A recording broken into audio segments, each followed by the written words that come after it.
नमस्कार, आप देख रहे हैं न्यूज नेशन। अपनी पूरी टीम के साथ हाजिर हैं हम 10 का दम लेकर। इस शो में हम आपको दिखाएंगे दिन भर की तमाम अहम खबरें जो आपके लिए जानना बेहद जरूरी है। हर उस बड़ी खबर का हर पहलू से हम आपको रूबरू करवाएंगे और उन तमाम खबरों के मायने आपको बताएंगे हमारे 5 रिपोर्टर्स। तो चलिए सबसे पहले बात करते हैं चीन की, जो एक तरफ तो भारत के साथ शांति की बात करता है और दूसरी तरफ उसने LAC पर घातक मिसाइलें और फाइटर जेट्स तैनात कर दिए।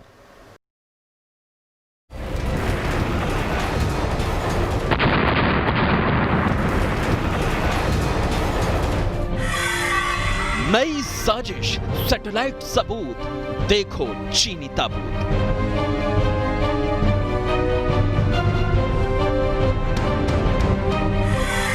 विपरीत बुद्धि, विनाशकाल, ड्रैगन करेगा मलाल।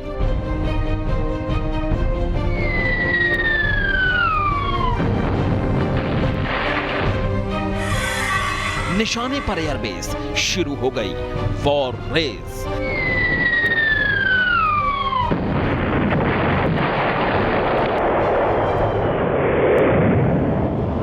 चीन की बहुत बड़ी साजिश का खुलासा हुआ है। चीन ने LAC से सिर्फ 10 किलोमीटर दूर सरफेस टू एयर मिसाइलों की पक्की तैनाती शुरू कर दी है।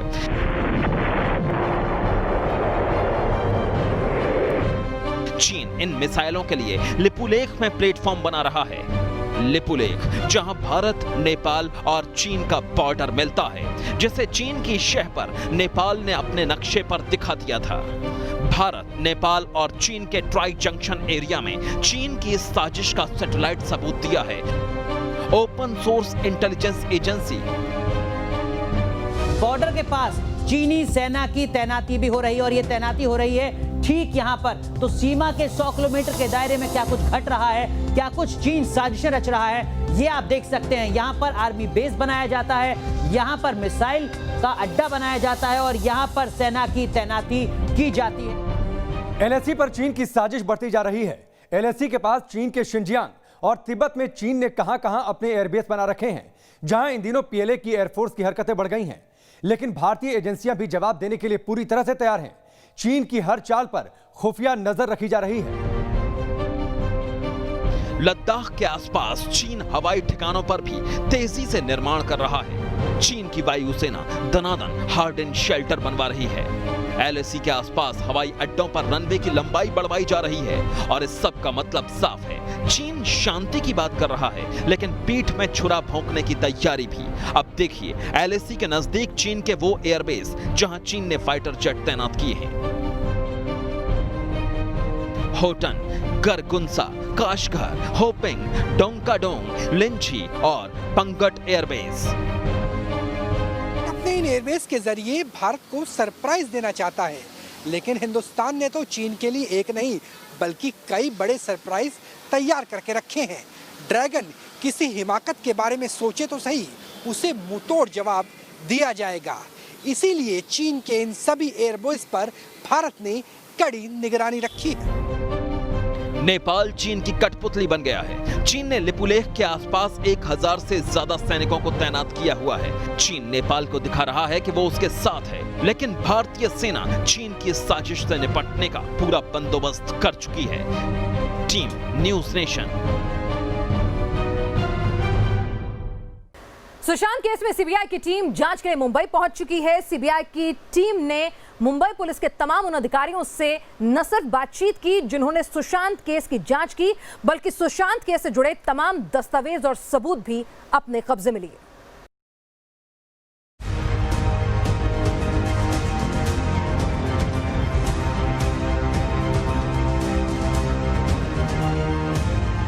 सुशांत की मौत का सच पता लगाने के लिए CBI की टीम बगैर क्वारंटाइन हुए अपना काम कर रही है। जांच पड़ताल चालू है, पूछताछ हो रही है और सबूत भी जमा किए जा रहे हैं। CBI के साथ में सेंट्रल फॉरेंसिक साइंस लैबोरेटरी यानी CFSL के स्पेशलिस्ट भी मौजूद हैं। दूसरी ओर सियासी हलचल भी तेज है। बीजेपी के नेता सुरेश नाखुआ का दावा है कि इस केस में अपनी राजनीतिक छवि बचाने की कोशिश में एक युवा नेता खुद ही CBI को बयान देने पहुंच सकता है। CBI के 10 अफसरों की टीम मुंबई पहुंची तो हलचल मच गई। CBI की टीम बांद्रा थाने पहुंची, वहां केस देख रहे DCP अभिषेक त्रिमुखे से मुलाकात की। थाने से सबूत लिए, दस्तावेज मांगे, सुशांत का फोन और लैपटॉप लिया और केस डायरी ली। सीबीआई की 2 टीमों में से एसपी अनिल यादव की टीम पुलिस केस की फाइल की पड़ताल में जुट गई और एसपी नुपुर यादव की टीम फॉरेंसिक एनालिसिस में जुट गई। सीबीआई को अहम जानकारी मुंबई पुलिस के डीसीपी अभिषेक त्रिमुखे से मिली है। खबर है कि सीबीआई की टीम ने डीजीपी रैंक के अफसर परमजीत दहिया से भी कुछ जरूरी जानकारी हासिल की है। ये वैसे अधिकारी हैं जिन्होंने सुशांत सिंह की मौत के बाद इस केस में तफ्तीश की है या उससे जुड़े रहे हैं। जांच का अहम पड़ाव सुशांत का घर भी है, जहां सीबीआई की टीम घटनास्थल यानी सुशांत के कमरे में जाकर उस कथित सुसाइड के सीन को रिक्रिएट करने का प्लान बनाया। सुशांत के घर के केयरटेकर को सीबीआई ने पहले ही चाबी तैयार रखने को कह दिया था ताकि उस कमरे में रिक्रिएशन कर तथ्य जमा किए जा सके। सच का पता तो मुंबई के अस्पताल में भी लगाया जा रहा है। पता चला है कि सीबीआई की टीम कूपर अस्पताल के उन 5 डॉक्टरों से भी पूछताछ करेगी जिन्होंने सुशांत की मौत के बाद उनका पोस्टमार्टम किया था। सीबीआई की इस पड़ताल में एक अहम सवाल यह है कि सुशांत की मौत के बाद मॉर्चुरी में रिया चक्रवर्ती क्यों मौजूद थी और किसके आदेश से उसे अंदर दाखिल होने दिया गया था। हालांकि सीबीआई ने सुशांत केस की मुख्य आरोपी रिया चक्रवर्ती से अभी कोई पूछताछ नहीं की है, लेकिन पता चला है कि रिया समेत दूसरे आरोपियों से सीबीआई अगले हफ्ते से पूछताछ करने वाली है। वैसे सीबीआई की पड़ताल को लेकर शिवसेना और एनसीपी ने पहले से ही सियासी बयान देना शुरू कर दिया था, लेकिन अब बीजेपी के एक और नेता सुरेश नाखुआ ने अलग दावा किया है। नाखुआ ने सोशल मीडिया पोस्ट में दावा किया है। बेहद भरोसेमंद सूत्रों के मुताबिक एक युवा नेता आजकल में खुद ही सीबीआई के सामने पेश हो सकता है। बड़े पैमाने पर पीआर रणनीति बनाई जा रही है। हालांकि इस ट्वीट में किसी का नाम नहीं लिया गया, लेकिन महाराष्ट्र में शिवसेना के पुराने नेता और मौजूदा बीजेपी नेता नारायण राणे और उनके बेटे नीतीश राणे ने शिवसेना नेता के नाम पर आशंका जताई है। Team news nation. Sushant case को लेकर चल रही सीबीआई जांच पर जहां सबकी निगाहें टिकी हैं, वहीं रिया चक्रवर्ती को लेकर भी नए खुलासों का दौर जारी है। नए खुलासे में कथित तौर पर महेश भट्ट और रिया चक्रवर्ती के बीच व्हाट्सएप चैट के स्क्रीनशॉट्स वायरल हैं, जिनसे इशारा मिलता है कि रिया चक्रवर्ती ने महेश भट्ट के कहने पर ही सुशांत का घर छोड़ा था। उनसे मोहब्बत कमाल की होती है। यह नेताजी की हवेली जिसका दिल अभी धड़कता है हमारी सांसों के साथ।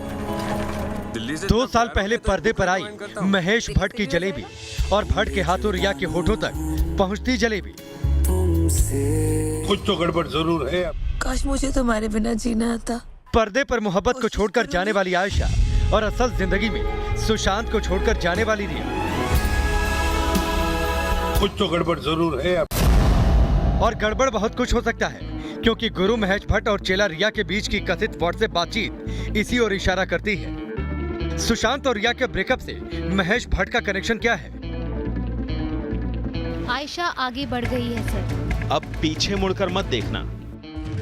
ये बातचीत 8 जून 2020 की शाम को हो रही है, यानी वो तारीख जिसके एक दिन पहले दिशा सलियन की संदिग्ध मौत हुई और जिसके बाद रिया चक्रवर्ती ने सुशांत का घर छोड़ दिया था।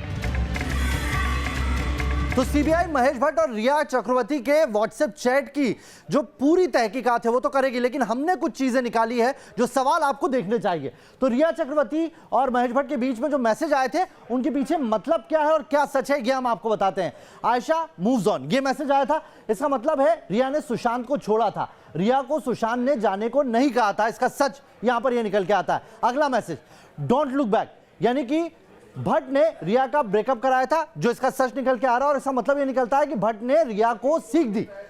पीस जो रिया ने मैसेज किया था, रिया बेहद सुकून में थी, इसका मतलब यह निकलता है। और इसका सच यह है कि सुशांत को प्लान के तहत डंप किया था रिया ने, जो इस मैसेज से सामने आता है। डांसिंग इमोजी भेजी थी, उसका मतलब यह है कि भट्ट ने जश्न का संकेत दिया। रिया और सुशांत ब्रेकअप से भट्ट बेहद खुश थे। विल मेक यू प्राउड, यानी कि अभी काम बाकी है। सुशांत के खिलाफ साजिश अभी जारी थी। तो ये वो मैसेज है जो भट्ट और रिया चक्रवर्ती के बीच में हुए। वैसे सुशांत रिया के ब्रेकअप में महेश भट्ट के गुरु ज्ञान की चर्चा काफी पहले से है। महेश भट्ट और रिया के रिश्तों को लेकर भी चर्चा हुई है। इससे पहले भी रिया और महेश भट्ट की कई तस्वीरें सोशल मीडिया पर वायरल हो चुकी हैं, जिसमें दोनों काफी करीब दिख रहे थे। महेश भट्ट और रिया एक दूसरे से इतना करीब थे कि जिस दिन सुशांत सिंह राजपूत की बॉडी मिली थी, उस दिन दोपहर 2:35 पर महेश भट्ट ने रिया को व्हाट्सएप करके कॉल करने को कहा था। इसके बाद शाम 4:01 और 4:13 पर महेश भट्ट ने रिया को व्हाट्सएप कॉल की थी, लेकिन बात नहीं हो सकी। एक खुलासा ये भी है कि सुशांत सिंह का घर छोड़ने के बाद से सुशांत की मौत के बाद तक महेश भट्ट और रिया चक्रवर्ती के बीच व्हाट्सएप मैसेज पर जो बातें हो रही थी, उनमें से कई ऐसे good morning post Mahesh Bhatt ने रिया को व्हाट्सएप पर भी शेयर किए थे। जैसे सुशांत की मौत के बाद 15 जून को महेश भट्ट ने ट्विटर पर जो पोस्ट किया था, वही पोस्ट भट्ट ने रिया चक्रवर्ती को भी भेजा था। लहू की 2 लकीरों के ऊपर भट्ट के इस संदेश का क्या मतलब और मकसद था, ये सारे सवाल अहम हैं। फिलहाल तो यही लगता है कि जिस तरीके से सुशांत के केस में सीबीआई के साथ साथ मुंबई पुलिस की समानांतर जांच जारी है, उस हालात में दोनों एजेंसियों के अपने गवाह, अपने सबूत और अपने तथ्य हो सकते हैं। Team news nation. पाकिस्तान दशकों से जिहाद के नाम पर हिंदुस्तान के खिलाफ साजिशें बुनता रहा है, लेकिन जिहाद की यही साजिश अब हिंदुस्तान में भी असर दिखाने लगी है। दरअसल ताजा मामला कानपुर से आया है, जहां पर लव जिहाद की शिकार एक पीड़िता ने वीडियो जारी कर बाकायदा खुद को बचाए जाने की अपील की है।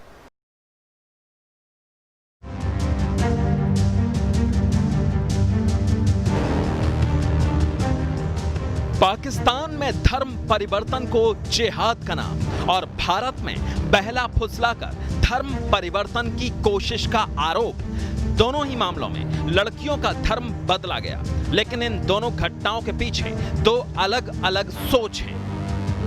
पाकिस्तान में रोज कोई सिमरन सुल्ताना बना दी जाती है, रोज कोई जगजीत कौर, जोया या नाबालिग ईसाई मायरा को कोई निगहत शहबाज अगवा करके मरियम बना देता है। सोशल मीडिया पर पाकिस्तान के सामाजिक कार्यकर्ता राहत अस्टिन ने एक वीडियो पोस्ट किया है। पाकिस्तान की सिमरन का सच सुनेंगे तो सिहर जाएंगे। सिमरन का घोटकी सिंध के मीरपुर इलाके से कट्टरपंथियों ने अपहरण कर लिया था। बलात्कार के बाद उसे इस्लाम कबूल करवा दिया गया। इस्लाम कबूल करवाने के दौरान उसका वीडियो बनाया गया। सिमरन के परिवार ने इंसाफ के लिए कोर्ट में अर्जी लगाई। कोर्ट से अर्जी खारिज हो गई। जज साहब बोले, एक मुस्लिम का गैर मुस्लिम परिवार से कोई संबंध ही नहीं होता, इसलिए अगर बेटी से मिलना है तो उन्हें भी इस्लाम कबूल करना होगा। यूपी के कानपुर में भी लव जिहाद का मामला सामने आया है। कानपुर की शालिनी यादव अब फिजा फातिमा बन गई है। शालिनी के परिवार वालों ने कानपुर के किदवई नगर थाने में मोहम्मद फैजल पर लव जिहाद फैलाने के लिए भी केस दर्ज करवाया है। हालांकि इस मामले में पेश तब सामने आया जब शालिनी ने एक वीडियो जारी कर अपनी जान का खतरा बताया और मदद की गुहार लगाई। जान का खतरा है, मैं जहाँ रह रही हूँ मुझे यहाँ से भी खतरा है। मुझे नहीं पता कल को मेरे साथ क्या हो क्या नहीं हो, इनके साथ क्या हो क्या नहीं हो, ये हमें कुछ भी नहीं मालूम। यूपी पुलिस ने लड़की के परिवार की शिकायत पर केस दर्ज कर लिया है और पुलिस भी इस पूरे मामले में धर्म परिवर्तन की बात मानकर तफ्तीश कर रही है। यहाँ रुक रहे हैं कुछ देर के लिए, लेकिन दमदार 10 में दमदार खबरें जारी रहेंगी।